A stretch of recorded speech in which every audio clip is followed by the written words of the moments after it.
podcast, where me and my guests discuss and debate the cyclical nature of the world through a pop culture lens. I'm Big Papa, your host, and I proudly represent the older and sometimes confused in the current world, but always repeating the words in my day, generation known as X. My co-host today, the two criminals that are always with me. First, we have Noe. Hi, I'm Noe, the host with the most. Millennial generation. Apparently, we're the weirdest fucking generation there is. So I'm the weird guy in the podcast. But yeah, hello. And then, of course, my other co-host, Victor Jr. How's it going? My name is Vic. I'm 23 years old and I read picture books. Yeah, pop-ups. Hell yeah. So today we got a special show for you. Speaking of what Victor was talking about there, a show we've been waiting for, and since we're halfway through our inaugural season, we figured it was time. Comic books have been part of the American culture well before any of us were thought of. Like every great thing in history is subjective, and many may argue its origins. For people like me, we will say Superman around the 1930s, but my co-host will probably have better information than me. If you're looking for a podcast to say the Spider-Man movie sucked or the DC movies are the best, this is not that show. Maybe in a few weeks we'll tackle the comic book cinema, but this show is discussing the comic book world and how it's evolved and changed over the years. Again, welcome back to Rhyme and Reasoning, and let's get started. Was I right about the Superman, or was I off? Off about what? Being the origins of comic books. You're pretty on brand. It started off pretty humble. Like everyone was reading not superhero comics, but just comics in general, like Archie, for example. If you read manga or watch anime, they call these types of like Archie style, they call them slice of life like comics or slice of life manga. And Archie was very much like that. And a lot of the comics in the 40s and 30s was very much like that. But yeah, so here we are today. We're gonna be talking about comic books. Noe, when was the first time you've ever like read a comic book or was introduced to comic books? We'll start there. And then we'll work our way through here. I got a huge list of topics to mention and talk about today. For me, man, to be honest, ever since I can remember, man, I always remember it started with just seeing my brother drawing, and I was like see his source material, and it was always some sort of comic book. The house was always like littered with like Wizard magazines and collection cards. I still am. I still have quite a big collection of like power cards, like Marvel cards and stuff like that. So that's how I was kind of introduced to it. I was introduced to it through kind of like the illustration version of it. And I remember like reading like a Spider-Man. Part of Spider-Man was the first comic I ever read. It was The Death of Spider-Man, where Venom supposedly kills Spider-Man. So yeah, that's like. And did the art look like this, like Todd McFarlane? That's style? Actually the cover right there. Todd McFarlane was. He probably still is my favorite artist. He was the first artist to draw Venom too. A lot of people don't know that, but it's really? A cover where he has like that. The one with this is a variant cover, but it's still Todd. Yeah, and that was kind of how I got introduced to it. And man, I fell in love with that really really fast, and it's kind of been still in my life throughout this whole time. And now I'm kind of starting to put Judah on certain things like that. But definitely. Would you say your era of comics was kind of like the tail end of the 90s? Because this is what your like older brother probably had. Yeah, definitely a lot of Todd McFarlane. Image was Spawn. Spawn was a big thing. I actually learned how to draw a lot of the stuff. Hell yeah! We were talking about Image Comics before the show. Yeah, because we're also gonna be talking about Milestone, so like these little like spin-off companies that came out in the 90s. So a lot of people don't know, but Image was a collection of artists from Marvel who in the 90s figured that they could get paid better, but that their work would be more like I don't know, sought after if they left the Marvel. So it was a few people know like Rob Liefeld, who famously created Cable and Deadpool and Can't Draw Feet. Yeah. Him and Jim Lee, who's very famous today because he was the president of DC for about 10 years. I think he's still the president of DC currently. But Jim Lee art, I'll pull some up right now. Jim Lee art's insane. But these guys, they left Marvel and they started Image, and their whole focus was focus on the image. Yeah. The whole philosophy at Image Comics was, if I'm going to draw it, people will know what the fuck I'm trying to say. Yeah. So Victor, I mean, before you start getting into these different comic book stuff, you asked Noe a good question. What was your memory of your first run into comic books? Like, what got you? What caught your eye and said, "This is my new hobby," and ultimately became a lifelong love of yours? So I first started reading comic books just I don't know, they were not that they were around when I was a kid, but my first comic that I ever bought was I went to a comic book store at the mall, Sunrise Mall in Brownsville, and they used to have a Walden Brooks. You remember that? Yeah. And they used to have one little rack, and it had just floppy comics on it. And at the time, I think Tim Drake's Red Robin's like book was out. So like the third Robin, he got his own spinoff book, and that was out. It was on issue like 23, and I remember getting it. I was with my uncle Luis and my cousin, and he bought us whatever we wanted at Walden Books that day. And I got an issue of Tim Drake's Robin, and then I got an issue of Batman and Superman World's Finest. And those were the two books like that I really had that were like mine, and I could say like started my comic journey. So DC was my first company. And as I got older, I had an uncle named Gabe who came through, and if he listens to this, shout out my uncle Gabe. He put me on to almost everything, man. He was like my big brother that was like alive in the 90s. He was like he had the inside knowledge on everything a kid could want inside knowledge on. I would be watching cartoons, and he'd be like, it'd be Avengers, Earth's Mightiest Heroes, and he'd be like, Captain America, he got frozen in ice, man. They're not showing you that, but that's what happened. And I'm like, no way. Like, why would they do that? It's like, well, there's 20 years in between World War II and when he reappears in the Avengers, and they needed to explain what happened to him. I'm like, no fucking way. And ever since like that conversation, I'd say that like he would take me to the comic book store, Rogue Comics down there on Price in Brownsville.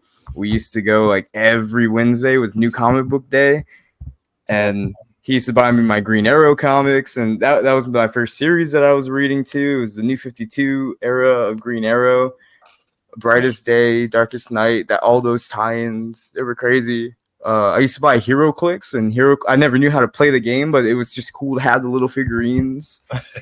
And I remember that. Yeah, I think most of my experience of comic books was just having a good time with my dad and my uncle Gabe. When my uncle Gabe left, it was my dad that took me to the comic book stores, and we used to go all the time. There was a place called Nolita's Pizza that was across the like little complex, and we used to go there. He used to let me buy like at least $20 worth of comic books or a graphic novel. It was one of the two, right, Dad? Yeah.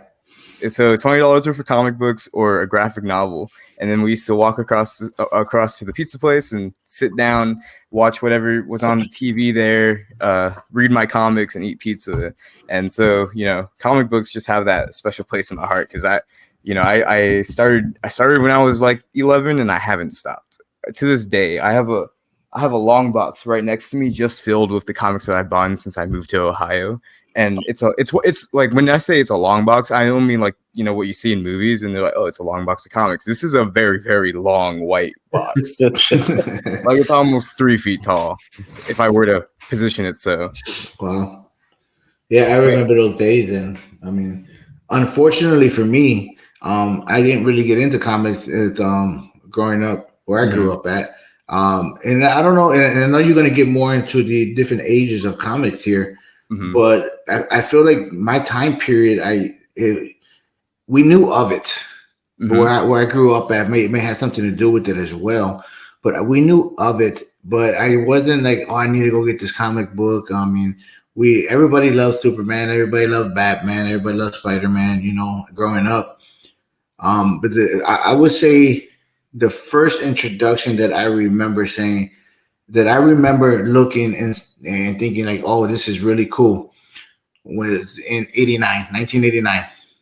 Oh yeah, when When Batman came out. Batman came out, I had a friend of mine who was a huge comic book fan, and he's Mhm. the one that kept trying to, push me towards comic books. And like I said, where I grew up at, it was more little. We had a different lifestyle. Let's just say it like that. It was And nothing. what's that? Nothing. Were you? Would you say you were more into like collecting cassettes than collecting comics? And I wouldn't even say collecting, but you bought them more. Yeah, we bought cassettes. We bought clothing. We bought everything else other than comics because I mean, comics book unfortunately took on a role of that was child's play. Hmm. Okay, so in my time period in the late '80s and '90s, there it was looked at that, and when my friend introduced me to Batman, I kind of liked the whole idea of who Batman was, and then he Hmm. introduced me to the Joker, and that became uh, um, a whole other thing for me to say, wow, this is really great. So he gave me my first comic book, Mhm. and it was a comic book of Batman and Joker, where Joker fell into the acid, and I wish I still had it, and hopefully he never hears it that I lost it, but. He gave me my first comic book, and I had that comic book for a long time, and I loved it. I probably read it 100 times, and that kind of introduced me. But then as I started growing up, I was maybe 13, 14 at the time. As I started growing up more, the lifestyle where I grew up at became a little bit more intense. Where like I didn't have time to read comic books, so I kind of just walked away from it. I Yeah. didn't. I went to the movies to see these movies that came out, but I didn't know enough of it. I didn't start getting educated back into comic books until Victor became 11 years old, and he started looking into this. And like he mentioned, I had a friend named Gabe that was staying with us in Texas, and he would talk to Victor so much about comic books, and obviously I want to be part of Victor's love, so I started going with him, and I started being with the comic book stores with him, and yeah, Victor, we would make a day out of it, Boys Day. We go to a Hmm. comic book store. We went to one in Harlingen. We went here, went there, and then we'll go get something to eat, and we're just talking and sit there and talk about it. Unfortunately, I was getting educated more than being able to educate it in this subject, but it was always a fun time. So Yeah. that was my introduction to comic books. And I don't.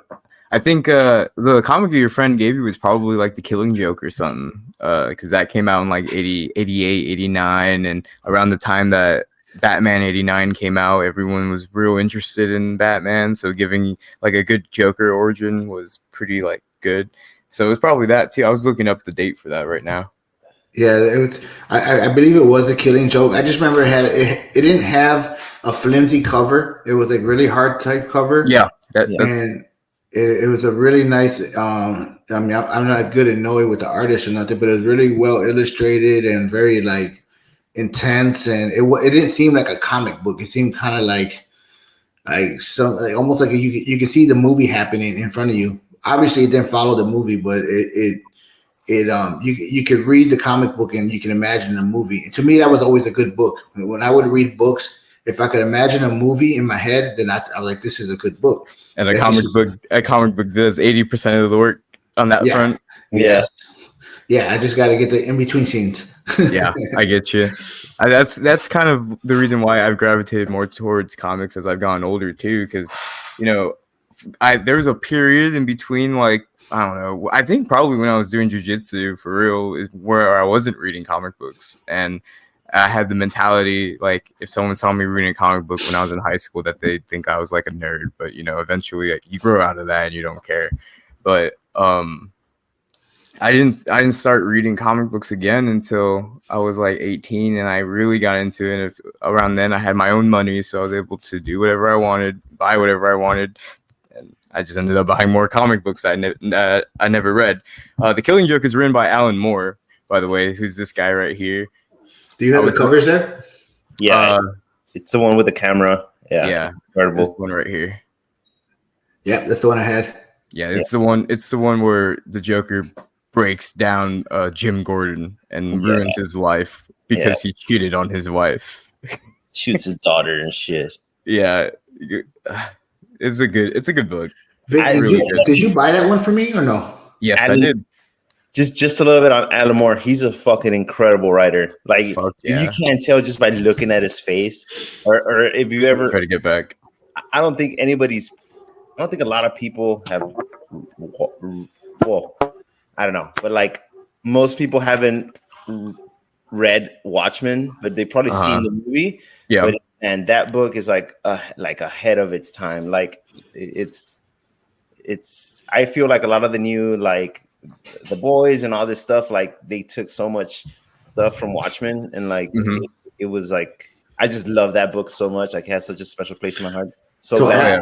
yeah. Alan Moore, who wrote The Killing Joke, also wrote Watchmen. Hell yeah, Yes, you did. and V for Vendetta was also. I Mhm. had read that book like when I was like in high school, and then like the movie came out like short. I didn't even know the movie had come out, and I had already written the book. It's fucking incredible. Like just the way he writes, and he's basically like he writes like on a level of like Stephen King and shit, but he puts it in graphic novels, and Yeah. it's such an incredible fucking thing. I'm And sorry, no I'm just a and big no Alan Moore fanboy, so I'm hell so yeah. glad you brought it up. Oh yeah. Yeah, that's why I brought up the page. Yeah, he's like Stephen King in comic books, but no cocaine publicly. Yeah, yeah, dude. Yeah, he's incredible. Like just the way he dialogues his characters, like Yeah, it's and so I'm beautiful. sure we're gonna get back in onto it, but Watchmen's so great, dude. It's and you were mentioning it. It's a great deconstruction of a genre that was pretty. You could say comic books were pretty campy until 1986. I'm not gonna Yeah, lie. yeah. It wasn't until probably the first like Crisis on Infinite Earths event Mhm. that like DC started getting more and more like dark, and which was okay because it was so campy from the Silver Age, and people like the most people's conception of Batman was Adam West on Yeah. TV. And like it's a great Batman, don't get me wrong. I had the first 6 episodes on DVD when I was a kid, and I watched them back to back all the time. But it's not, the Bruce Wayne and Batman story that we're all mainly familiar with. And it all starts around here when Watchmen came out, because like this sort of the way that he told this story was super out there, man. It was a story across time, and you got to see like basically what was going on in the comics industry happen, but in a comic book story. So like you got all these old guards that aren't allowed to do anything anymore, and you got a bunch of new people who are super violent, and like someone has to like do something about it. It's like when it's I mean Grant Morrison, Arkham Asylum '89, dude. Like that Oh yeah. book just even to this day, like you read that book and it's just transcends time. Like it's such a dark. Yeah, It's Arkham Asylum is a nightmare fuel, man, and yeah. it's a I don't very mean it's a to very sound cerebral like book. weird or like, but it's such a fucking beautiful story. Like I it's I got super you that one too, Dad. Yeah, I was gonna say, well, Grant Morrison is probably one of the most names that I recognize, not only because of the books you bought me, but I know that he's on your list of favorite writers. Yeah, So when I go to look Grant for stuff for Morrison. you, I always look for Grant Morrison. Mm-hmm. Um, Grant Morrison is one of the best. He's really good. and mind you, the art too that Dave McKean like did for art Asylum was like revolutionary. Like Mm-hmm. nobody had really seen anything like that. Like in a comic book, and I feel like I have people like I've lent that book to so many people, and they're like, "Oh, when did this come out?" Like they think it's like a new gen thing, and dude, no, like this has been out Nah. since '89. You know what I mean? Like, so yeah, it's speaking of time wise, you guys both mentioned a little bit of the different ages. Mhm. The golden age, silver age, and those of you who don't understand, maybe Victor and Noe, it'd be a good opportunity to touch on that a little as far as what the golden age was and what age we're in now. Mhm. And because before we did this episode, Victor gave us some research to go back and look on. Obviously, no, he didn't have to, but I went and started learning some more stuff because I didn't want to just be ignorant to what Victor and Noe were talking about. And I had to learn what the golden age was, and what the bronze age and the silver age. You guys want to touch a little bit on that for people can understand? So why don't we do this? How about you tell me what you like know about the golden age and like what is it, and we'll just have a back and forth about it. Well, what I understood is the golden age is when pretty much like when Superman came out in the Mhm. 1938. and it lasted to 1954. And during that time is when all these great things were coming. Everybody was the comic books became like the next big thing. Obviously they didn't have, the stuff that we have now, the internet and all that stuff. Mm-hmm. So everybody wanted to buy comic books, and it was like new blow up industry. Uh-huh.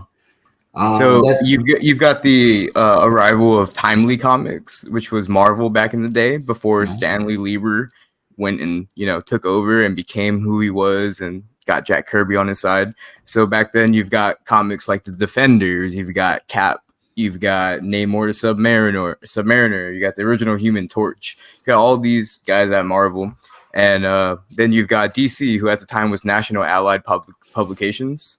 See, I think I have them right here. So this was National Comics Publications. This was DC before they were DC. And this was Timely. They had a little shield, Cap's shield is so famous because it looked like the Timely logo. But yeah, so the golden age is primarily seen as like the late 30s all the way to the 50s until we get to the Silver Age. And a thing to mention here is that, wartime had a very big impact on what was popular in comics. The most popular image of Captain America is him punching Hitler in the face. Yeah. Like the one thing too to always remember is that these comics were always political. They were propaganda for, the kids back home. You see Captain America with his shield and his flag on his chest, and he's punching Hitler, and now you feel that pride where you're like, oh, I can fight Nazis too. Like, run it. Let me go. Let me tell my recruiting office let me tell my recruiting officer that I'm 18, but I'm really 16. Like this was really part of what helped us win the war back in the day. These comic books that were coming out, and people were reading them, and they felt like superheroes. And it wasn't until after the war that it turns out, capes and masks weren't what people wanted to read anymore. It helped them get through the war, but after the war, they were like, well, what's the use of a superhero? We don't have any super villains to, take out. And at the time, super villains were like people like Adolf. They hadn't invented like Doctor Doom. Yeah, they hadn't invented Doctor Doom yet. That's a very good point, because a lot of these the Marvel villains that we know and love now, they didn't get invented until the Silver Age, until the 60s. So there's a period where both Marvel and DC weren't publishing capes and masks comics. They were publishing horror comics and this is kind of where like the detective comics like era comes from. But detective comics were published in like the 40s, along with Batman. But actual detective comics that had nothing to do with Batman, those were like really big, like mystery comics. Let's see, I have a few of those. Like Western comics and horror comics. So you've got Tales from the Crypt. If my brother Alec could be on today, he'd tell you all about this. Tales from the Crypt, cowboy Western. He actually collects all of these. And you've probably walked into a moldy bookstore back in the day, and you've seen these like on the stands. Dude, Swamp Thing was a big one. Mm-hmm. Who, funnily enough, Alan Moore ended up writing in the 80s. Mm-hmm. But so we have that whole period where nobody was reading capes and masks, and the only thing that people were reading were these horror comics. Now think about this: kids have access to these, right? You can just buy them off the stand, and a lot of conservative parents were realizing that their kids were seeing grotesque images all the time. Seeing monsters and mummies, things that aren't kosher at all. This is devil spawn right here. And so eventually came the Comics Code Authority, which is something that I had you guys, get some basic information on. Dad, do you want to chime in? On the comic code? Yeah. Well, that's what I was going to say. Was the next age was the Silver Age. Yeah, but it's kind of in between. This like Comics Code Authority coming in is kind of like in the middle until then. Oh, see, I understood that wrong. So when I did my research, I seen that the Silver Age was when the comic code was introduced, and that's why the Silver Age kind of seemed like it kind of went down a little. Yeah, so the popularity. But I got some info on the comic code when you're ready. Yeah, I became a little comic book student this week. Go for it. Tell me what you know. The comic code was introduced because apparently the I guess I don't know what you want to call them, the right wing groups started Conservative, you could complaining. say. Mhm. They started complaining about, like, they were too graphic, there was too much, intense, and there was too much violence. So they created this code. There was not sanctioned by anybody. It was not governed by the United States government or Yep. anything. It just became a code that they said they were going to start writing by these guidelines.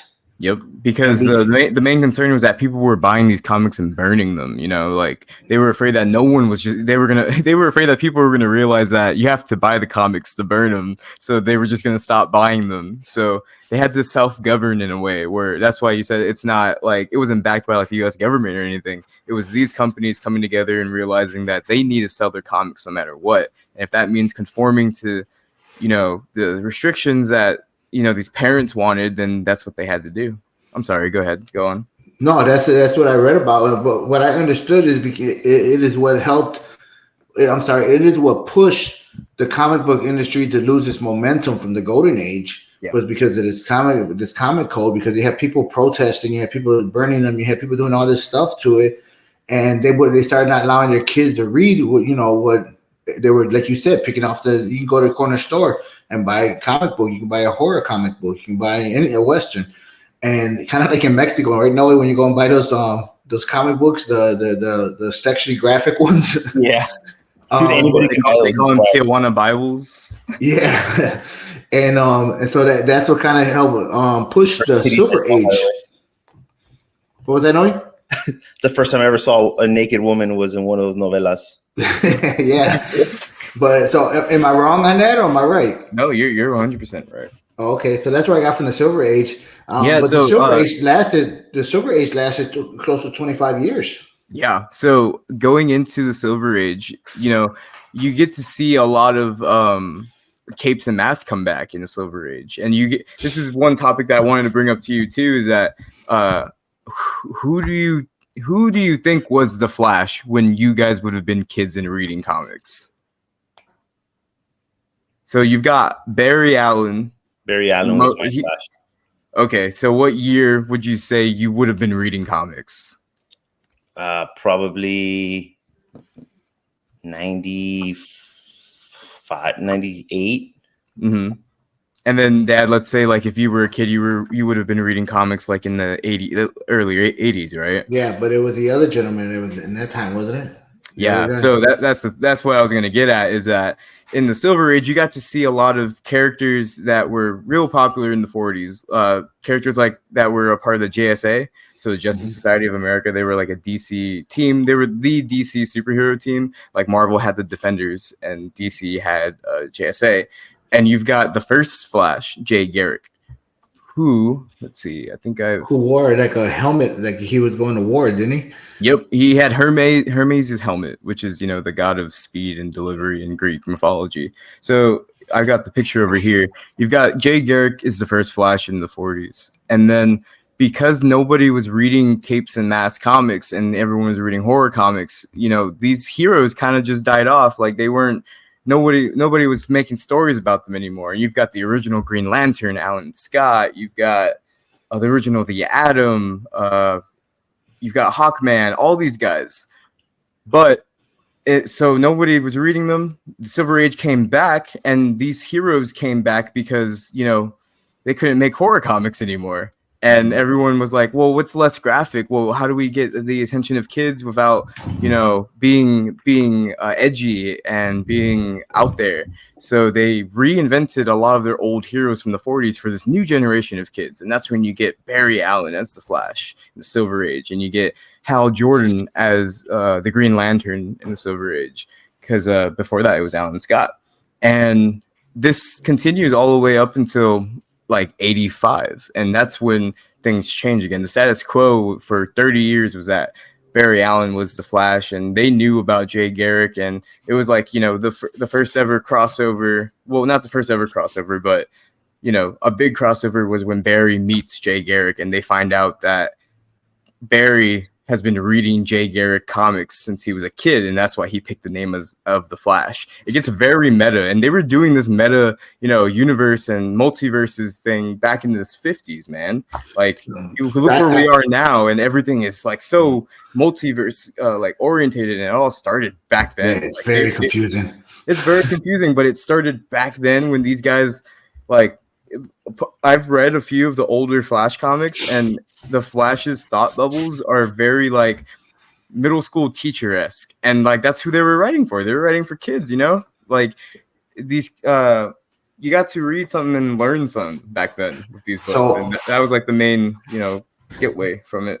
So we're going to take our first break here, but just to understand, the Bronze Age was considered the 70s to the 80s. So is that what you're talking about, where Barry Allen came in and everything else? Or was it more the Silver Age? Barry Allen was a Silver Age creation. So he was invented in the 50s, like around the Korean War. And I don't say that's important because Hal Jordan was also like created around that time. And he's like the Green Lantern that everyone knows. And he was a Korean War vet. And a lot of his stories, like what he has to deal with as a superhero, are very orientated around the fact that, he doesn't forgive himself for what he did.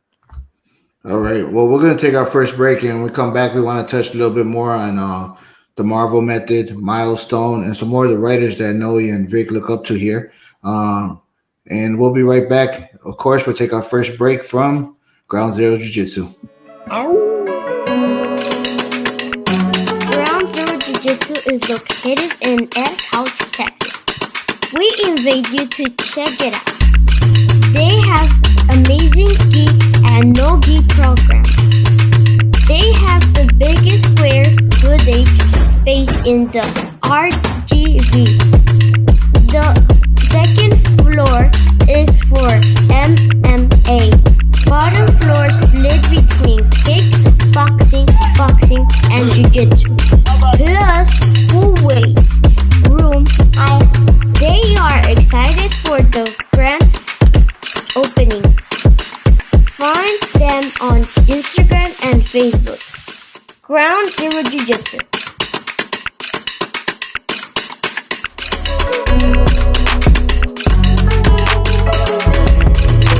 Thanks again to Ground Zero Jiu-Jitsu. Please look them up on Instagram and Facebook. If not, drive over to Ed Couch, Texas, and go see Noe yourself. Believe me, he is as weird in person as he is on this podcast. But I'm really good. Before we went out to break, we were talking about the different ages of the comic books, and Victor mentioned about the different characters that's come up as far as with those ages. I know that Barry Allen is one that we talked about, and you mentioned the multiverse, and I know about that because I watched the TV show. Mm-hmm. And I would always ask you questions about these different characters, and you would tell me if it kind of went with the comic book or it went off the comic book. But I didn't know about Barry Allen. Is there other ones besides Barry Allen and one before? Yeah. So when you would have been around the age that you would have been reading comic books, Barry Allen was dead. Barry Allen was the Flash from 1986 all the way until 2003. So the person who took over the Flash mantle was Wally West, who was Kid Flash, his sidekick. Mm-hmm. And Kid Flash was introduced in the 50s, around that time that the Silver Age was popping off again. You get to see him in like Brave and the Bold, and of course in Flash comics. And he was you could say he was Wally's nephew. He was Barry's nephew, but it changes every now and then. For the TV show, for the TV show people, that was Barry Allen's brother-in-law. Yeah, Wally is the brother of Iris West, who most notably is the one who usually marries the Flash, depending on who you're reading, when you're reading. Like I said, Barry Allen was dead for like 30 years. So anyone that read The Flash from 86 all the way to 2003, they read Wally West's Flash stories. And the same goes, we have characters like Robin who have multiple identities too.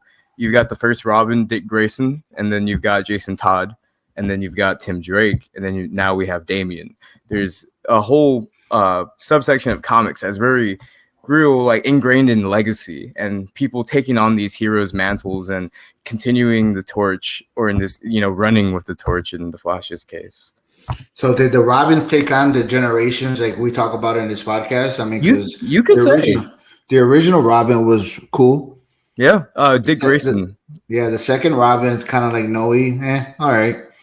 Oh, Jason. Yeah. Oh, the way I see it is in our family, like my brother Juan, he's Dick Grayson, and then Alec is Jason, and I'm Tim, and our little brother is Damien Thiago. Good luck with that Hey, one. Jason Todd becomes a Red Hood, so Yep. who would that? Oh, that's Alec, or it could be you too, Noe. Yeah.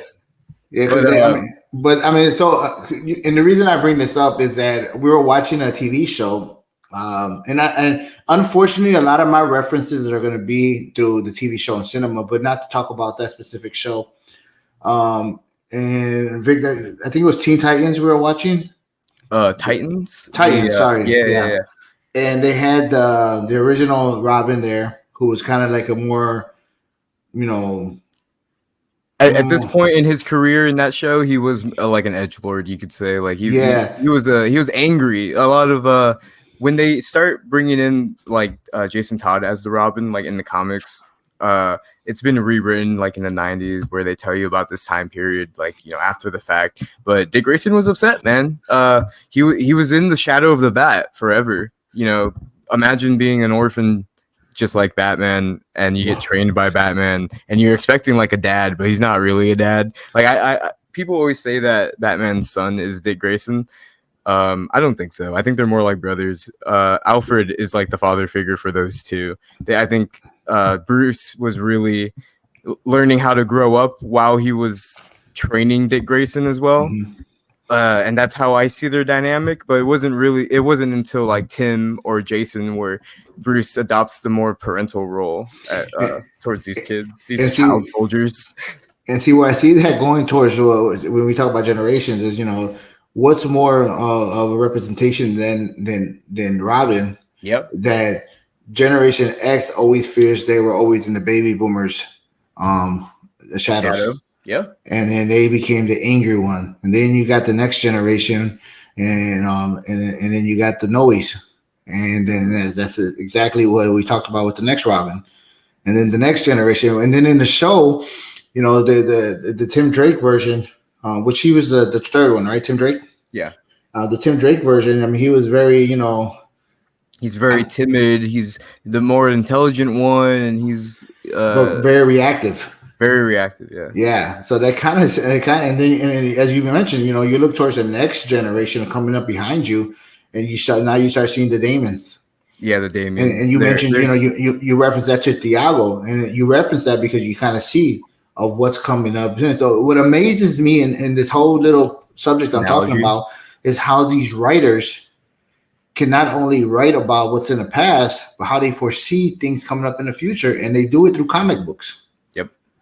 So like they know what this next they see what's coming towards them, and what's coming up in the next 20 years, and they start writing about it. And this has been happening ever since like the early 40s and 50s when they talked about the wars and the horror stories and everything else.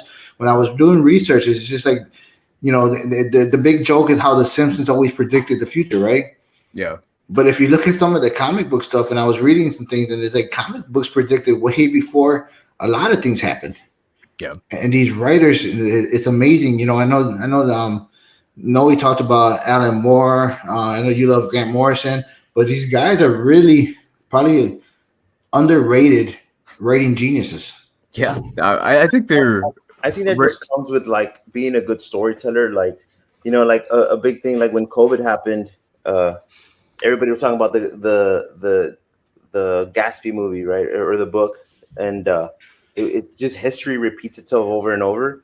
And I think a lot of these, just because they're comics, a lot of people dismiss these writers, but these guys are fucking geniuses. Like, yeah, they're historical fucking geniuses, and they're able to apply all this stuff. And, it's super cool. And a lot of people, like you said, right, they see it as like a childish thing, but I think it's just another medium of like sharing stories and history, and it can be overlooked really fast just because they look like cartoons. No, have you ever heard of DC's The New Frontier?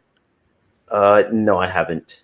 There's a movie version of it, but the comic book is also really good. But essentially, New Frontier was written in the early 2000s, and it's about basically, what we're talking about. It's about the nature of how, like, these comic book stories, how they come from the 40s into today's world. You get to see a DC universe that's like starting from the ground up when you read this, and it's really nice. And it has these themes of legacy and these themes of grandness, exactly what we're talking about. These guys knocked it out of the park. That's awesome.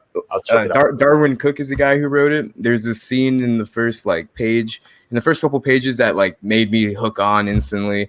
Dude knows how to write dialogue. That's the thing too. You got to remember, these guys are a step away from being movie writers and TV writers.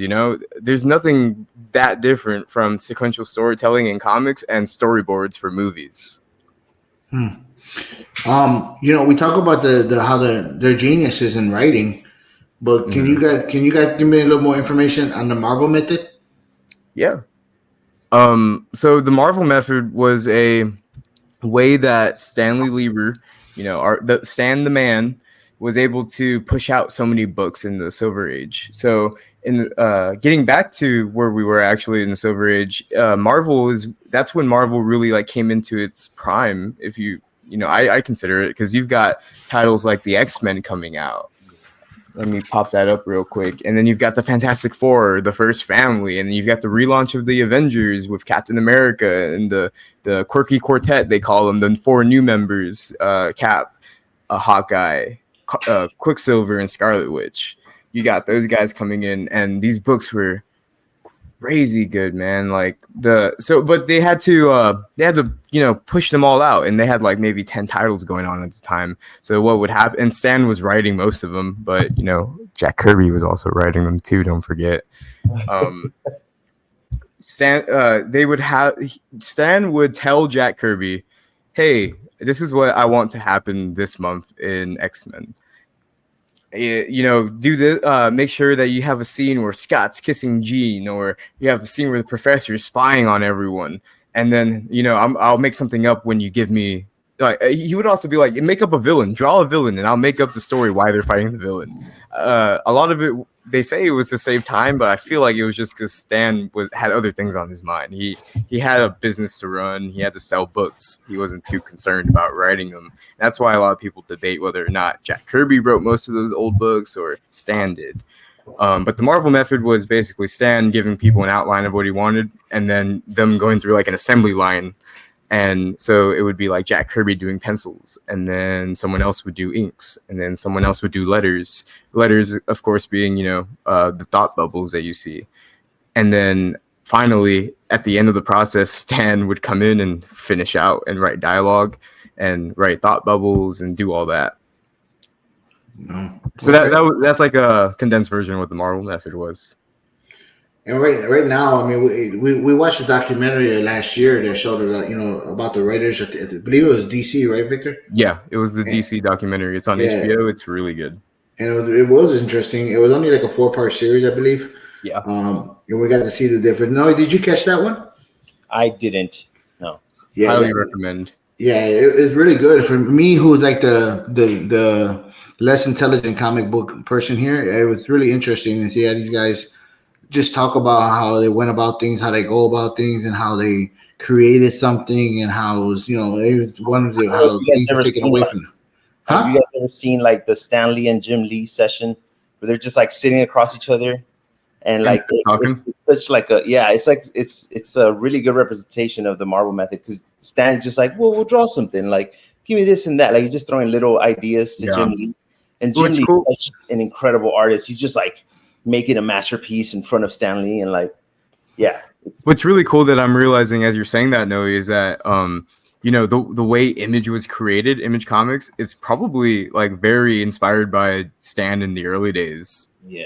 In spirit, because Stan wasn't a drawer, but the spirit that Stan had was you draw, and that's going to be that's what sells the books. I'll put whatever words I want on there, but what's going to grab these kids' attention is what you're putting on these books. And that's kind of we can jump into Image too right now, where Image Comics was founded in the 90s by Jim Lee and Rob Liefeld, and they just completely made it their goal that these images on the books are going to sell the books. No amount of words that I can put in here are going to make anyone want to buy this more than the pictures. And I think Stan would agree, you know? Yeah. That's it. One of the most complete series I've read is probably the Deadpool series, and that came out in the 90s. The original Liefeld book. Yeah. And a lot of the thing that drew me to was the art in these books. Some of the books, they would bring in like guest artists and stuff, and it would be real off the wall. But like, not just, the writing was amazing. Like one thing I wish the movies had with Deadpool was like the multiple personalities, like the voices he would hear. But like, again, that's what drew me into comics was the art. You know what I mean? I remember like getting the Monthly Wizard, and like my favorite thing was the art tutorial.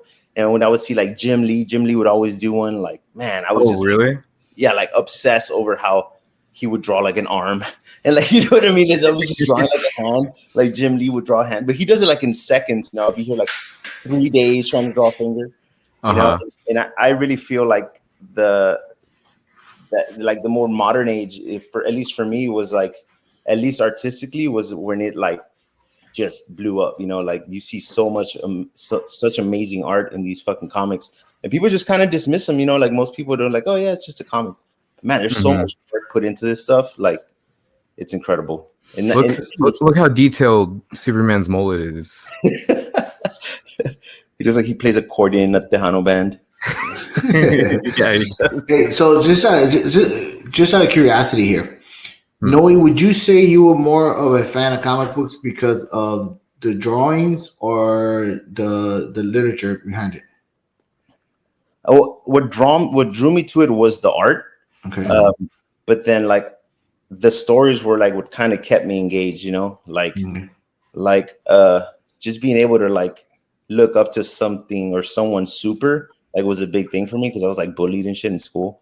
So like, yeah, I think that's why I love Peter Parker so much, because like every Peter Parker story, he's like being bullied, and then he like gets bitten by a spider and he gets to beat up the bully. You know what I mean? Like, so that's kind of what kept me in like, I'm a millennial, so I like dark shit. So I feel like a lot of like, especially the modern age, there's a lot of dark comics, 89 forward, there's a lot of dark stuff.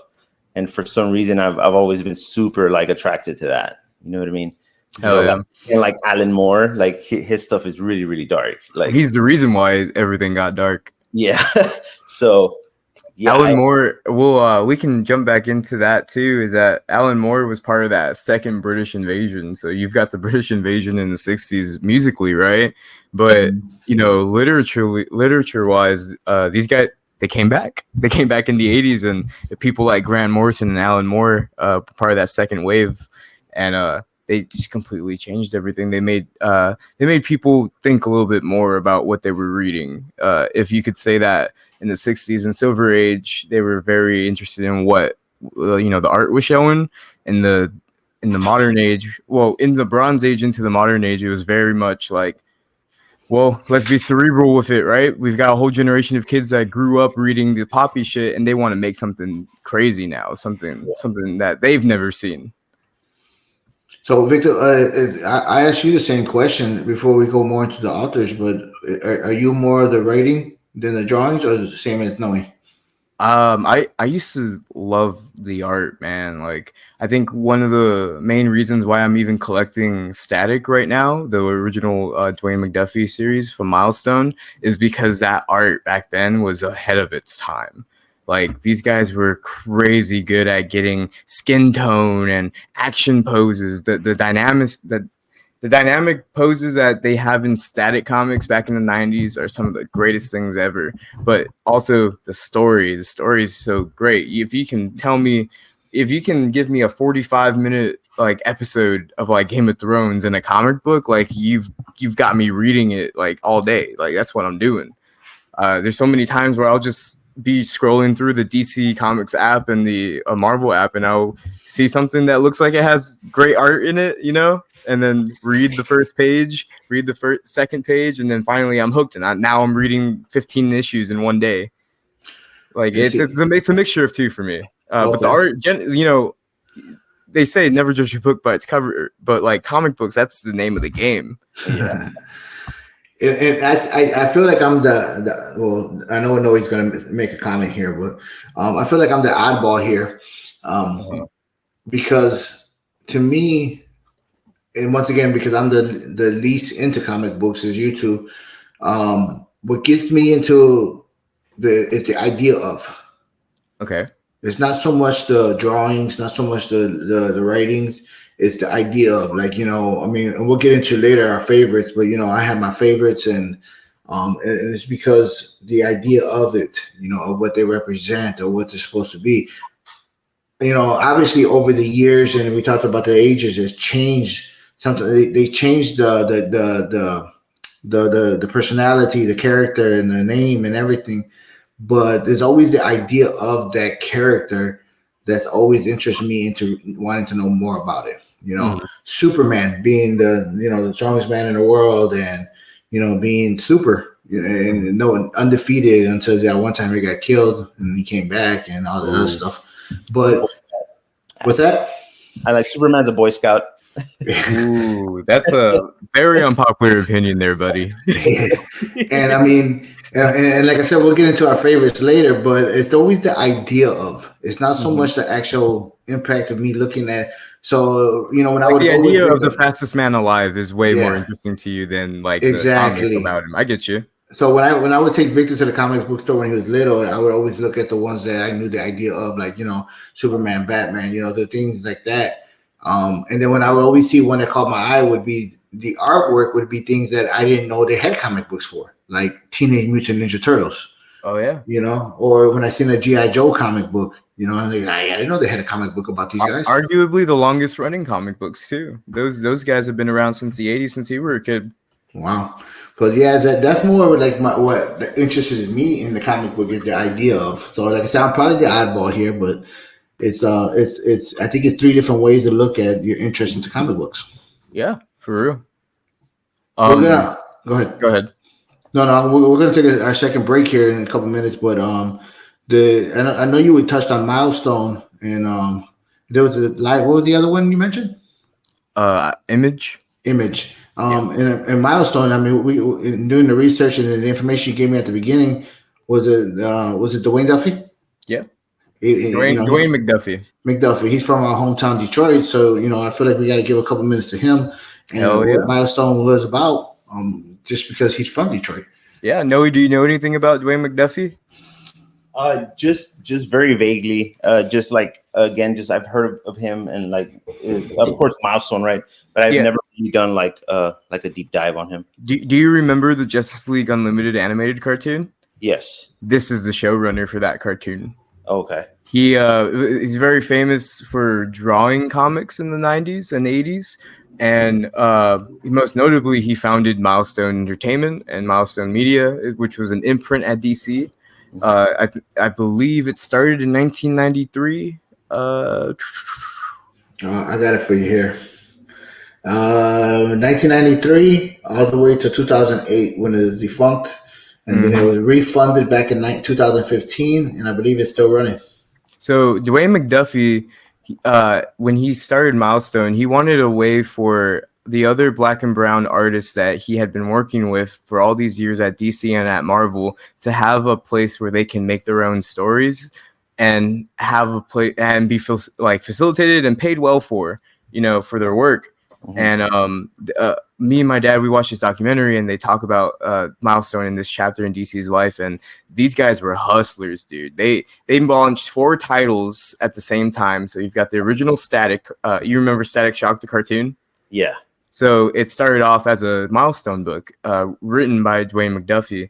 It was Static, Hardware, Icon, and Blood Syndicate. 4 titles that launched at the same time, and they all take place in the Dakota-verse, which is essentially Dwayne McDuffie wanted to just write all these books take place in what Dwayne McDuffie is trying to say is Detroit, Dakota. And when you read these books, they're all connected together, and it's very cool. It has like the it feels like you're reading something from the ground up when you first start. There's an event that happens called the Big Bang, and it gives a bunch of people in the city of Dakota their powers. And you follow them. You follow Static, you follow Hardware, Icon, Blood Syndicate, and so on. And what was really cool about the Milestone Initiative was their use of color. And let me see if I can pull one up. But the color in Static was insane because you never see skin tone complexion in other comics. Marvel had a house style, and it was very one dimensional. White people were pink, black people were one shade of brown. There was nothing. It's all ink lines. There was nothing like I don't know. There's nothing special about it. It was very bland. But as we know, everyone on this podcast, we're different levels of brown, but we're all Mexican. You know what I mean? Yes, sir. And so, let me see. I'm looking up Static issue. Well, you're looking that up right now. Dwayne McDuffie unfortunately passed away in 2011. But some of the heroes that they put out, it was Hardware, Icon, Blood Syndicate, and of course Static. Mm-hmm. And apparently they brought out a Static back in 2018 and 2020, a new series. Yeah, so they relaunched the Dakotaverse, and they've relaunched all 4 of those original books, but they've taken the approach as to writing them like their TV shows. So the first new run of Static is called Static Season 1, Shadows of Dakota. And then the other ones have like their own little titles too. But here's a panel from Static. And even the white characters, they have a complexion about them. They're pink and they're red and they're all types of colors. And you can see just a little bit with Static taking off his mask. He has different complexions in him. Like, this was not normal back then. And I have a few of these issues next to me now because I've been collecting them. And the paper quality was insane. Like, these were way better than anything DC and Marvel were putting out back then. And it was a small imprint at DC. And I think it's hella cool. I think it's very cool what Dwayne McDuffie did with Static. You can see more examples here. Yeah, and a lot of Image, like a lot of the Spawn comics. Yeah, it's this like defining features and stuff like that. Like I remember they had that. You remember that place at the mall, Noe, that was in the corner where Dillard's used to be? No, not Dillard's. It was like an old 90s shop. It looked like some dude just was selling everything he had in his room. You remember? I think I do. He sold like cards, like Magic cards and Pokemon cards too. But all the comics that he had were comics he collected in the 90s, so they were a lot of Image comics. And I remember when I used to go in there and buy Pokemon cards and Magic the Gathering cards, it would just be like Youngblood and Image comics. And those, for being 20 years old, those pages were really good. And that's what's really cool about these independent companies like Milestone and Image, is that they put all of their money into paying their writers and their artists and making sure that their product is being presented the best way to the viewer, the reader. Do you know the name Reginald Hudlin? He's one of the guys that wrote in Milestone, isn't he? Okay, well, he's the one that brought it back, and he brought back the original. Some of the co-founders, Dennis Cohen and Derek Dingle. Yeah, and they're the ones that got it. We're gonna go after our second break right now, but DC Comics did pick them back up, and they're part of the DC universe as far as. Static is actually a character that is in the normal DC continuity currently, which wasn't the case before. In the 90s, Static was not in the DC universe until like issue 14, but they're not really together. It's like two worlds collide type thing. It's a multiverse event, and then afterwards, they never really mention it ever again. Great. We're going to take our second break. We'll be right back, and hoping to get back. We're going to talk a little bit more about our favorites, and also Victor sent us a question asking if we knew what the capes were about, and I found something different that he told us earlier. So we'll come back right after these messages. Okay. Hi, everyone. We are Virtus Apparel. At Virtus, we believe that fashion is more than just clothing. It's a form of self-expression. That's why we offer a wide range of stylish and comfortable outfits designed to fit seamlessly into your lifestyle. From casual wear to athletic attire, Virtus has you covered. Our collections are crafted with quality materials and attention to detail, ensuring that you look and feel your best in every situation. So whether you're heading to the gym, meeting friends for brunch, or simply relaxing at home, choose Virtus to elevate your look and embrace your individuality. Visit our website at www.virtusapparel.shop. And now, back to you, Victor. Thank you for choosing Virtus. Welcome back to Rhyme and Reasoning, this special episode that we've been waiting to do on comic books. Hopefully, you guys are getting as educated as I am, but it's nothing more entertaining than me listening to these two guys talk about comic books because they actually have a love for it. Um, Before we went out to break, I mentioned that Victor gave us some homework to do, and he asked a question about capes. And he mentioned earlier about how capes and masks were involved in comic books, and I started reading into it, and it's something I didn't know. That capes were introduced because they wanted to show the speed of the character, as to like how fast Superman flew, how fast Robin or Batman was running. Was I off on my research, or is that pretty much what you wanted me to find? You were a little bit off because it was more of like why were capes and masks popular, meaning like why were superheroes popular? And we touched on it earlier, where the Comics Code Authority is the reason why horror comics and all those had to like take a step back and they had to bring back superheroes. But that's also a nice little tidbit that you got though. Yeah, I mean, because I didn't know. Because otherwise, how would you know that someone's flying? You got to draw the cape moving, and speed lines and all that. It's very good dynamic posing. Yeah, I didn't. And when I read that, I was like, "Oh, that's some pretty cool information that I didn't know." Yeah, but once again, I'm not into the drawings and the illustration as much as you and Noe would be. So it was just a little cool fact out there that I found. Hell yeah! So in this last segment, we want to talk a little bit about some of the things that we like about comic books, mainly you two, and then we'll talk a little bit about the future. But Noe, I mean, if we had to say we're talking to a 13-year-old weird millennial named Noe, besides the books he has underneath his bed, what's the comic book that he would say is his hero? So it's weird. Like a lot of my heroes are anti-heroes, right? So it falls perfectly with the millennial mindset. Yeah. Definitely at that age would be Spawn. Like he was just, like I don't know if anybody knows the story of Spawn, but a little bit. He was promised by basically the devil that he would get his wife back if he like led his army of hell. And he came back, and then like I guess you could say his good nature like kept him from doing that. But he really is. I mean, he's a horrifying person, right? He's like burned and has all this like hell armor. But yeah, definitely those type of characters. Definitely Spawn at that age. Deadpool for sure. A big one, like kind of like. Remember, we're talking to a 13-year-old Noe. Well, yeah. Well, this is kind of like overall, like, but Spider-Man has always been my favorite. Like, if you were to say who's your favorite hero, definitely Spider-Man. Just because he's like the most righteous. Like he's like the Jesus of heroes. Like, yeah, he always does the right thing. He's actually the only one to actually ever meet like Marvel God, and when Peter Parker passes, he actually becomes his right hand. So definitely Spider-Man. Like if I were to pick just one, it would be Spider-Man. But in that age group that you mentioned, it would have to be like Spawn or some sort of like Hellion type. Yeah. Yeah, Okay. like I get it. And Victor, get ready because I'm going to come to you with these questions as well. Yep. But I just want to put a pause on this subject because you mentioned a word there, and I think it's very important that we address it because I didn't know what it was.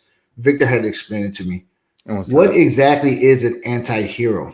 Oh, no, you like anti-heroes, so you'd probably be the best one. Yeah, I mean, like as far as what I would define it as is like somebody who does good but is bad. Yeah. Perfect example, like I guess the more like commercial one would be Deadpool, right? Like he does the good thing, he kills the bad guys, but that's just. But the fact is, he kills them. Yeah, he kills them. Right? Yeah. It's kind of like a Dexter, right? Like he's a serial killer, but he only kills bad guys. Like Yeah. Okay. To where like the rest of the hero universe sees him as like a nuisance, right? Yeah. Like. Okay. Like that's why you see Deadpool fighting all these heroes because he himself is a hero, but he doesn't run it by the normal standard of like, I'm just going to save you. No, he doesn't have that moral code, And would you agree that Deadpool could be a poster child for your generation? Definitely, man. Especially the time he came out and stuff. He definitely is for sure. All right. One last question on this subject: would you consider Wolverine an anti-hero? Uh, Oh, of sorts, kind of. Yeah, there's definitely some. He does murder people. So, and I think especially before he joined the X-Men, which is for me like one of the big draws to Wolverine, is like everything he did before then. Like I think he's like the ideal character of like he's so good because he was so bad. You know what I mean? he's Like now, trying. He's yeah, constantly trying to atone for what he's yeah, done. like When he knows what he's done, which is also a big part of his yeah, character, that he yeah. doesn't know what he's done. So It wasn't until 2006 that Wolverine got his memories back. yeah. Yeah. And and Well, again, you got to remember that he's like an animal, right? Mhm. So when Xavier and them saved them, like now he has a purpose. He's never had a purpose. He's never had anything. Like he was just this killing machine, So yep. I think he definitely falls under the card of an anti-hero. And the reason I asked that is because we mentioned Deadpool being the poster child for your generation. I think you could almost put Wolverine in mine, and Absolutely. and it'd be a perfect picture of it. And like I said, this segment is more me asking you guys questions and kind of like going through everything we talked about today.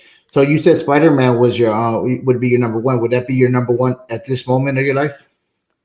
Yeah, man, I definitely think so, especially because I have a son, and I use like these characters to try to implement these ideas to him, like I always talk to him about Spider-Man and like so we see the movies together and stuff like that. I explain to him why he's the best. Like I feel like even like on a role model level, Peter Parker is like it, like he's a genius. He always does the right thing. He always puts everybody else before himself, which Yep.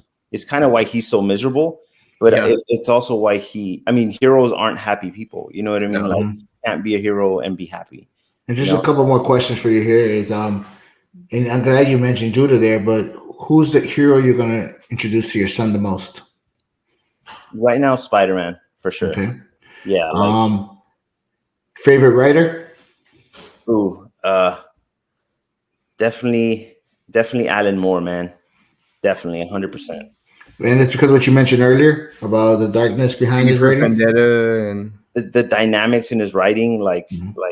just incredible. There's so much depth to his writing, and not just because it's dark. Like I'm sure he could write something like lighthearted, but he's just an incredible writer. Like Okay. yeah, And if you can remember the name of it, which I'm hoping you can, well, I'm pretty sure you can, your favorite series my favorite series. of any character. Um, at least the most like recent one would have to be like the Batman New 52. In the Okay. Court of Owls. Like I oh hell really, yeah. yeah, Not Zack Snyder. I forgot the name. Yeah. Of the guy who wrote it. I know the artist Greg Capullo. He was supposed to go to Yeah. Comic-Con. Yeah, the art in it was incredible, and it kind of reminds me of Jim Lee's work, but yeah, just the storyline and like the depth to that series was super amazing. Like they took this crazy direction, and like Okay. it still had like the iconic Batman like things, like Batman losing his mind and then coming back from it, and like all that stuff. But like it also showed like the detective Batman, which I really really fucking like, and it was incredible. It's just an incredible series. Scott guys- Snyder. Yeah, if you Oh, guys yeah, have, that's a very good picture there. I like that one. yeah. I like This- I like that Batman symbol when it has a little bit more like details in the lines. Mhm. I really like that one. New Vic, 52 Batman was the Batman that was running when I was really getting into comics again. yeah, I remember them talking to us about that. Scott Snyder and Greg Capullo they were a crazy team. I mean, the New 52 initiative was really cool. At first, it died down and then they completely forgot about it, which is okay because they took it in directions that were weird. But continue, Dad. My bad. No, well, the questions are coming to you next. If we go back to 11, no, let's say 13-year-old Victor Mhm. Jr., who was your favorite at that moment? When I was 11 or 13 or 12, in between those years, I was a big Green Arrow fan, man. I remember the show was coming out, but before the show came out, that's when my Uncle Gabe was getting me real into him. And at that time, it wasn't even like a very what you would say like popular story for Green Arrow. Usually he's doing other things and he's like the mayor of the city, but in this particular Green Arrow story that I was reading from 2010, this dude was living in the woods. Like, you know, Yeah. he wasn't rich anymore. He was living in the woods, and people just kept coming into the woods and like Which starting beef with him. Like, Yeah, which is like the future of him. But just a crazy story about Green Arrows. When I took you to the comic book store, one day I had a conversation with a person there, and you were out in your books, those boxes, what they call them, the not the pull boxes, but long the boxes. long boxes. And the guy told me, he goes, it's kind of an odd superhero your son likes. And I go, why? He goes, he's not the most popular of all the superheroes. He's a young kid. And I go, I don't know. I said, why do you think he likes him? He said, well, he goes, is your son kind of a quiet to himself, and he doesn't, just he sticks to himself, but he doesn't like put up with a lot of shit and this and that. I go, yeah, that's why he likes him. Mhm. He said Green Arrow is a perfect hero for him to look into, because the Green Arrow then like pretty much then put over. He was almost like I guess, as you guys explained, an anti-hero before, and then he kind of wavered out a little bit, right? But he Well, was very aggressive, and the guy was telling me all this stuff about Green Arrow, and that's why I kept pushing him on you, because I thought it was a good presentation to who you were reading into, and it did. For a lot of years I saw you would read with Green, not only, but that was your favorite hero. mhm. And the action figures I bought you were all Green Arrow. Mm-hmm. And definitely at the time, you could, I would agree that Green Arrow was really aggressive because, like I said, at the start of this series, homie was living in the woods. He had nothing going on. And it wasn't like, the usual story where like Oliver Queen is in the woods and then he becomes Green Arrow. He had already been Green Arrow for a while, and the whole like, DC universe happening, like it's all canon, there's a lot of reboots and stuff like that. We can touch on that a little bit later.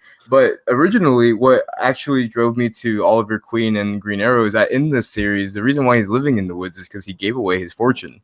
He's one of those heroes that in the 60s you would call him a liberal. You'd call him a staunch Democrat.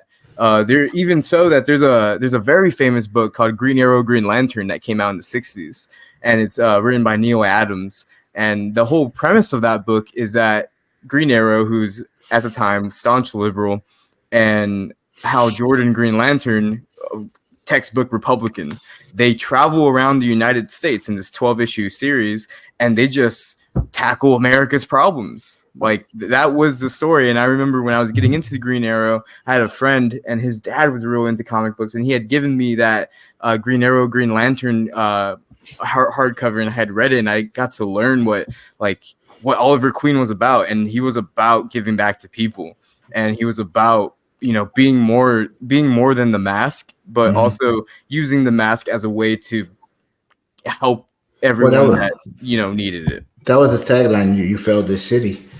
in the show. Yeah, but and just to go on the cinema wise, I still got my fingers crossed that Charlie Hunnam will play him one day. So Hopefully. yep. And as far as like back on your question, what I was reading a lot of Green Arrow, but I as far as like my favorite and what like I remember the most, I have it right here for you, is Brian Michael Bendis and Mark Bagley's Ultimate Spider-Man. Now, Yeah. the reason why this is so special, and my dad has heard me talk about this on so many occasions, and I'm sorry you're going to hear about it again, Dad, but the Ultimate Universe in the 2000s was Marvel taking a step back and realizing that it's very hard to get into comics, realistically, like especially in the 2000s. You would go pick up Spectacular Spider-Man, and then you'd see Spider-Man Web of Shadows on the same rack, or you'd see Spider-Man Ben Reilly on the same rack, or Spider-Man 2099 on the same rack, and you had no clue what the fuck was going on. Like everybody was confused. So Marvel took a step back, and they were like, let's relaunch our universe and like make its own universe called the Ultimate Universe. They call it Earth 1610, and the normal Marvel continuity is 616. So they created 1610, the Ultimate Universe, and their whole idea was, let's just get back to basics, man. Let's bring up the 4 books in the 60s that got us like the most money, essentially. And it was Ultimate X-Men. They brought Ultimate Spider-Man, Ultimate Fantastic Four, and then the Ultimates, which was with their like little Avengers book that they had going on. But what made Ultimate Spider-Man so special was that you got to see Peter Parker at 15 years old when you hadn't seen him be 15 since the 60s. Because the way Marvel works is that they're on a time scale that, you know, is relative to whenever you're reading it. Like right now, Peter Parker in Marvel Continuity 616 is probably in his 30s right now. But if you know, not a lot of people can say this, but if you've been reading since the 60s, you saw Peter Parker grow up. He was 15 in that first book, and now he's in his 30s. Mm-hmm. But Ultimate Spider-Man brought it back to him being 15, and he stayed 15 until ultimately, no pun intended, he dies in 2011. That's why this is my all-time favorite series ever, because I've read every single issue of it. I've read everything in the Ultimate Universe, because that was comics when I was a kid. Everything that I would see when I went into stores, I would see the Ultimate books on the stands, and I didn't know what the hell was going on. And I remember going to the public library and picking up Ultimate Spider-Man Volume 1 and 2, Power and Responsibility. You see it right here on the screen on Amazon. It definitely wasn't this cheap when I was trying to get into comics when I was a teenager. But nonetheless, you get to read these books, and Ultimate Spider-Man is special because Mark Bagley kills it on these pencils. Everyone knows what Mark Bagley's Spider-Man looks like. I'm sure you've seen this around, Noe, everywhere. Yeah, the big eyes and the very detailed lines on the suit and the webs. The webs were like the biggest part that like exactly. That's what I was trying to say, is that they take everything from like the last 40 years of Spider-Man and make it into one 15-year-old. And then in 2011 they kill that 15-year-old. And that's how we get good. And that's how we get Miles Morales, which is like a big part of like the Spider-Man mythos, like, especially today. And a lot of the new Spider-Man films and stuff are inspired by Ultimate Spider-Man. That's why I love Tom Holland so much. Mm-hmm. He's that kid Spider-Man, you know. Yeah. So yeah. I've always told my dad that the Amazing Spider-Man movies with Andrew Garfield, they could be like Ultimate Spider-Man movies, because a lot of the themes in those movies are very similar to the themes in Ultimate Spider-Man. Yeah. It's just real nice, man. I remember we talked about that in the in the movie podcast that you guys said the Andrew Garfield was your favorite. Mm-hmm. So, and going back to the questions, Vic, what would you say your favorite right now is? Oh man, so currently I'm the only one in this podcast that has a pool. So a pool is when you for uninitiated listeners, when you go to a comic book store and you want to follow a series, you tell them, add it to my pool, and they will order those books for you and they'll put them aside for you so that no one takes them from the shelf before you can get them. And currently I'm the only one on this podcast that has a pool box, and what I'm reading month to month currently is Action Comics, so the premier Superman book. I read Birds of Prey, which is really good. Kelly Thompson is killing it on that book, and the art is really cool too. It's very pop inspired, like from the 60s, very Jack Kirby. And I'm also reading month to month Ultimate X-Men. Glad we're back on this topic, but they relaunched Ultimate X-Men.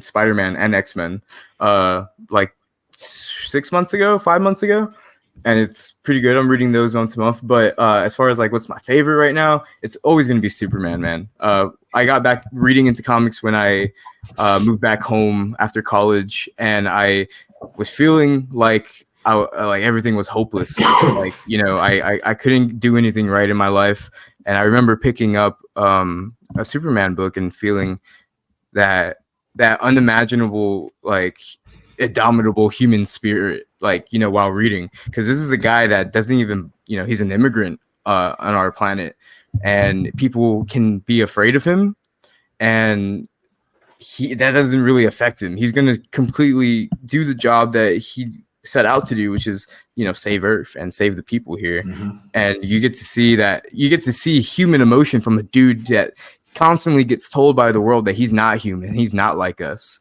but for the wrong reasons. You know, people in the DC universe, a lot of the talking points around Superman is that he's not like us. He could crush us at any moment, and that fear is what makes people worried. You know, you get to see that in like Batman v Superman, the movie, which I don't think is a very good like way to see this kind of like topic, but it's because it's very extreme. But even Batman didn't trust him. You know, the concept of a guy who can blow up a city block in an instant is scary. It's very scary. But the point of Superman is that you don't have to fear that because he's indomitably good. He's a good-natured guy, and you get to the whole deconstruction of the superhero genre that you see in The Boys and in Injustice Superman. It's very, you know, it attacks at the narcissist in all of us, and it's cool. You get to see like, what if Superman's a fascist, right? But reading good old Superman books, they remind you that,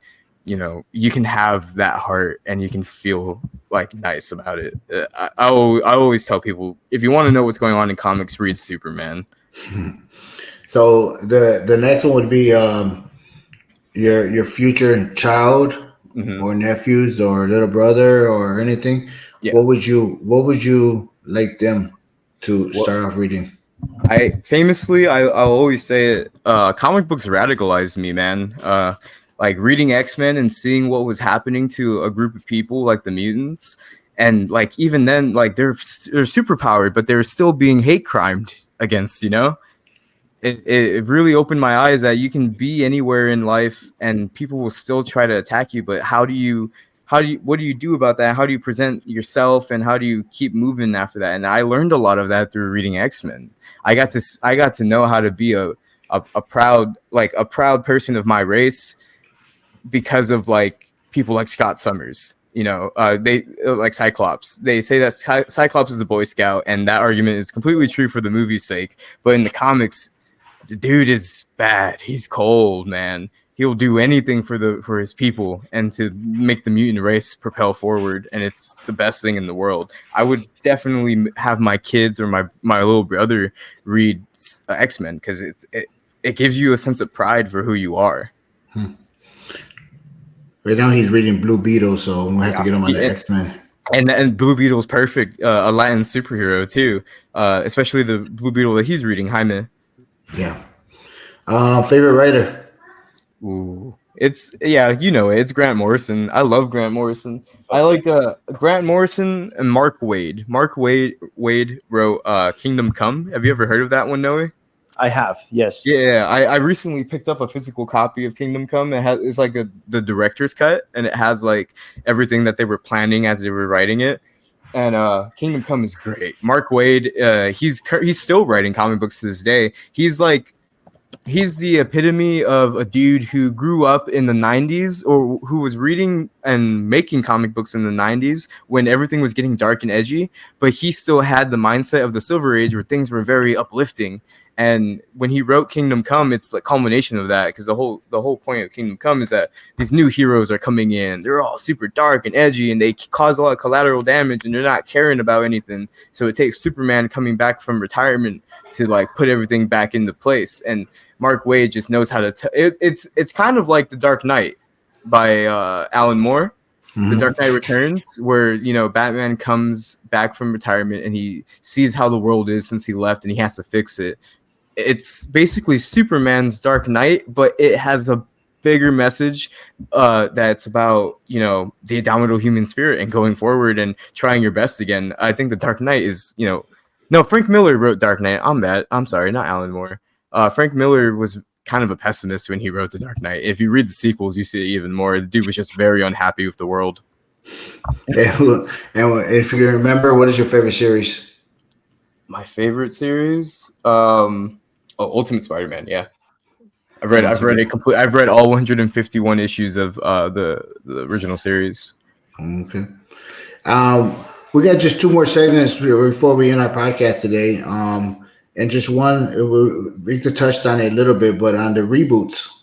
Mm-hmm. And what are reboots and why are they so important? And do you see them making a big comeback as far as in the future? Oh, yeah. So, I mean, we can even see that coming with Marvel soon, I think. I think the Deadpool and the Wolverine movie is going to cause like not a reboot, but like a continuity, like restatus, like quo shakeup. But essentially, what you're referring to is like reboots. Only DC really does these because Marvel. I don't know if you guys know this, but Marvel's been the same continuity since the 40s until 2015. So from 1940, whenever Captain America first punched Hitler in the face, it was that same Captain America all the way until 2015. No, I And didn't know that. yeah, and it's like insane. But with DC, they do reboots because they had to. They couldn't tell the Jay Garrick and Alan Scott JSA stories in the 60s anymore because they weren't they were war fighters. They were mainly making those books to propaganda died. I don't know how to say the plural, not the plural term. Never mind. Brainwash. Yeah, to brainwash the youth to go to war. So with DC, they had to invent new characters, and like I said in that original that Flash story where he meets Jay Garrick, it's like the first time that the multiverse is even addressed and conceptualized. And that doesn't come to a head until 1986, where finally people are like, all right, well, why is there a young Superman called Superboy and he's off in the future while I've got John Byrne over here writing Superman and he's just landing on Earth and you're finding out his origin story. Like, what's the deal there? Why is there two Robins, but this one has the inverse color scheme on his uniform? Why is there two Batmans right now? Like, it was crazy. There's a lot of things that they didn't have aligned. And so in 1986 they do Crisis on Infinite Earths, and that's like the first reboot in comic books.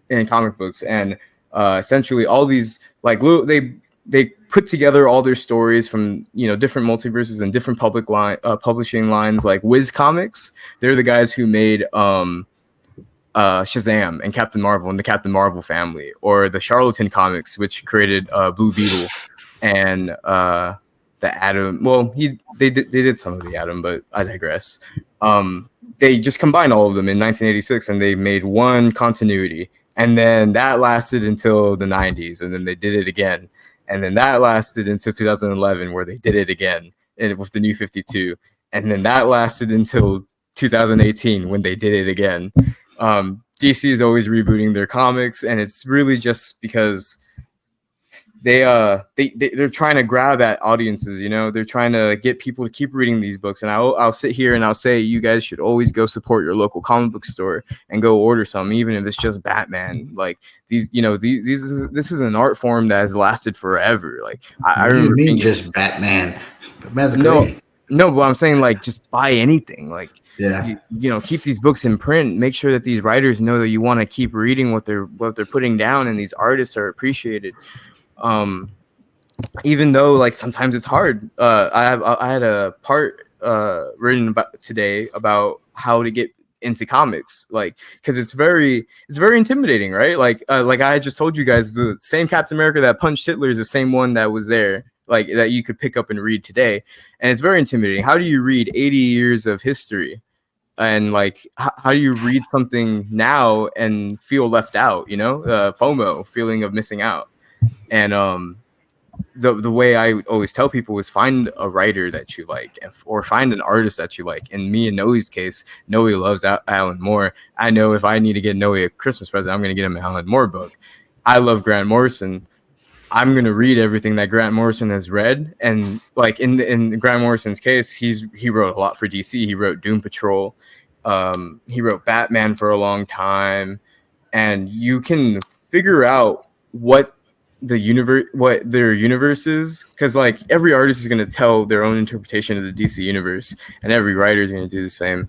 And if you read all of Grant Morrison's work, it feels like a very cohesive universe. But you could read a Grant Morrison, when Grant Morrison was writing Batman, Jeff Johns was writing Teen Titans in the 2000s, and you could read them, but they wouldn't feel like they were in the same universe, Yeah, but they are. No. They're all in the same canonic universe. And would you give the same advice to anybody that come up to you and say, okay, I want to start reading? Yeah, man. I mean, just kind of find, for me, I have artsy friends. So a lot of the times that I've gotten them into comics was referring an artist. Mm-hmm. and if I have like writer friends or friends that just appreciate a good story or a good movie, good writers out there. Another thing that I kind of want to touch on is like I really feel, especially since the main focus of the podcast is generations, right? I really feel like comics are a really good way to bridge generations. Like how you and Vic had these moments, buying comics and learning from your son. Like that's something that doesn't really happen. You're supposed to be the one teaching him everything. And there was moments that were created because of these novels that he was able to teach you something. So I think these things, on top of just being great stories and great art forms, they can build this camaraderie between generations where, like, man, you like, it may not be the same Batman, but we both like Batman. You know what I mean? It may not be Yeah. the same Spider-Man. We both like Spider-Man. So Yeah. I think it's a great tool to kind of, Let's not forget Joker, okay? yeah. I mean, even that, man, like I love Joker. Me and you, one of the things I when I think about Vic is your obsession with Joker, because I have an obsession with Joker. You know what I mean? Like, you know what I mean? But let's clarify. Your obsession may be a little bit more sickening than mine. Yeah, I mean, for whatever reason, like I like his aesthetic, I like his philosophy, like this Yeah, anarchist. I mean, I think we're both agree there. My dad's just not radicalized yet. Yeah, you know what I mean. Like, but whatever the case may be, we both like Joker, and it can create a conversation, and it can create like a bridge, and I think it's just overall, some people, like you said, see it as a childish thing, but I think great things can come from these things, and I think if you have even like the slightest interest in them, just go, like Vic said, go to your local Go comic for it. store and pick up a fucking book. If you don't got money either, your local library has tons of comic books and graphic Yes. novels. Yeah, that's how I grew up reading them. I would go to the library. I'd rent out fucking 4 books at a time, and then not bring them back for 2 weeks, and then Yeah, have your little brother, the same way. He's got Captain Underpants for about 2 months right now. That he's read twice. yeah. We're coming to the end of the podcast, and as you can see, the passion of you guys and comic book. That's why it was so important to do this subject. And if I let you guys could probably go hours and hours talking about this. For sure. And I'm trying to just keep it within a certain amount of time, and maybe we'll come back in our second season, and come back and touch on this again. Mm-hmm. So I'm just gonna close it out with one more question here before we end the podcast, and I would like to, quick answer between both of you, and either one can go first, as always. Where do you see, or excuse me, let me repeat that. How do you see the future of comic books, and where would you like to see it go? No. I think it's pretty steady, man. I think a lot of, especially the times right now, before, like you said, the idea of comics was like, like I had the same fear, right? Picking up a comic and people thinking I was a nerd or something like that. But I think right now, like if you're not into some sort of anime, manga, or comic, like a weird one, So Yeah. I think these artists and these writers have taken like over a certain part of like our social structure. And I think the story is only going to get better. I think the art's only going to get better. Just because, man, I was watching an art show here for the local high school, and there's so many incredible artists, and a lot of them I can tell are comic inspired, so that's exciting for me, because that means we're going to get so much content later on, in these stories, and especially with the stuff, with COVID and all this stuff that's been going on. I think that's going to fuel the fire to, great storytelling in the future, and I'm really excited about it. Hell yeah. Victor? I personally can't wait until people my age can get into the industry, because I think it's so readily available to anyone, man. There's 2 apps that you can get, the DC Infinite app and the Marvel Unlimited app, and you have damn near 100 years worth of comic books that you can just look at, and like that availability we've seen in other like art forms be super like consequential for like how the movement moves forward. And I think the more people my age and Alex's age that get out there, like my brother Alec, he's one of the most talented artists I've ever seen. When he starts getting into the scene and like writing for one of the big 2s or drawing for the big 2, it's going to be insane. Like the future is like, I can't wait for it. Currently, what I'm reading, Shelf to Shelf, is written by people by millennials, and it's great. I mean, everything's great right now in comic. Yeah, thanks, Noe. But as far as the future goes, Noe put it best, I think, where it was more socially, socially more acceptable for you to be into things like comic books and manga and movies and stuff like that, and publicly and be public about it too. I couldn't tell anyone that I was really into comic books back in high school because everyone was interested in their cars and football and stuff like that, like, and that really wasn't my thing. And so I felt alone in my passion for these things. And it wasn't until I became an adult that I realized, if I'm more honest about it, those people that also share that will come to me. You know what I mean? Yeah, I think that's a great way to lead us out of this. Is that it's a great passion that you don't have to be ashamed of anymore. Back in my day, it was more of a shameful thing because, like I said, I grew up in a different way, and not even a shameful thing. It was just different. Okay, and you and your love of comic books, Alex's love of comic books, Noe's love of it. I mean, it's three different levels that you guys are going to pass on for generations. Alec was going to join us for this podcast. Unfortunately, he plays in a band and he played last night and he has a voice today. But Alec is a huge cosplayer. Yep. And he goes to Comic Cons and he's probably one of the most well known down here now. Now I see him all over his Instagram, and he has some of the best costumes that he built himself. He doesn't order costumes; he makes them himself. And let me just gas my brother up like this real quick. He's a real life superhero, man. He goes to hospitals and he meets with kids that are very sick, dressed in costume, and he makes their days just so much better. He does this weekly, man. He works at the mall, and he'll go to the comic book store and he'll buy comics to hand out to kids at the mall in costume. Like this guy's insane. And last year he came to Thiago's birthday. Nobody asked him to. He came in dressed as Batman, and in character. And Thiago tried to tell him, like, I know it's you, Alec, and he said, no, it's not. I mean, this is another great thing that we didn't talk about, and we're gonna have to get to at another time. It's the cosplay, the Comic Cons. And then later on, before we end this season, we're going to have to touch on cinema. Yep. And that's probably going to be another episode, but I did want to touch on this one today. I appreciate you guys' time. And like I said, I know you guys can go on for hours and hours, but I know Noe's got to get to church, so we're going to end the podcast here today. Noe, thanks again. Thank you. Those of you want to follow, those that want to follow Ground Zero, Noe, you want to tell them where they can find you and information on you? Yeah, you can. Ground Zero Jiu-Jitsu on Instagram or on Facebook. We also just launched our website at groundzerojj.com. Any information, my number is on there. All our program information is on there. If you guys want to learn jiu-jitsu in a modern way, using the ecological approach, definitely come by, check us out. All right. And Vic, I know you're not big onto social media, but if somebody wants to find you maybe on Twitter or maybe have some more conversation about comic books, is there anything that you can recommend for them to look up into or even follow you? I forget what my Instagram is, but I've recently made it public so that people can follow me if they want to. But you usually link me on the Instagram. So if you want to find me, just look up at whatever posts we have at the Rhyme and Reasoning Instagram, and you can find me there. But yeah, that's about it. I don't got anything to plug other than read comics. Go support your local comic book store and make sure that the artists, all these artists and writers that currently make books are online and they're on Twitter. And I follow all of them on Twitter, and they really appreciate it when you tell them how much these books mean to you. And if you get into them and you start reading them, make sure to do that. I think it's very important that these people keep getting more reasons to keep going. Well, hopefully we can tag them in some of my reels that we've been putting out. And speaking of the reels, make sure you follow us on Instagram, Rhyme and Reasoning. We always post a couple of reels on there throughout the week of the current show.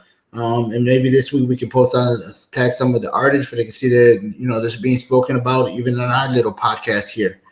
Thanks again, everybody. I want to close it out with Big Papa's words. Growing up, I never got into comic books the way Noe and Victor did. I was raised in a different area and different lifestyle, so it was odd to me that my son would fall in love and follow his journey into comic books. An ignorant man once said, comic books are for kids. Who knows, in my lifetime, I may have been that ignorant man. My kids have different passions, which each I love sharing with, but if you ask me about what my favorite memory of Victor Jr. are, it is taking him to a comic book store and see him interact with others and go through the boxes for hours. I would smile the same as if he had hit a home run or ran for a touchdown. Even as a young adult, there's nothing like my son who is across the country calling me to tell me about what he just read. We have one comic book that we put away, that we share, and the fact that one day it may be worth something or may never be worth the face value is minimum in my eyes. The Amazing Spider-Man 700 First Edition is ours and will always be a purchase we were excited about and share. Don't lose out on something beautiful with your kids just because you don't understand it right away. No one ever said your kids can't educate you. No even mentioned it today in the podcast. Thanks everyone again. This is Rhyme and Reasoning. Take care. Peace out.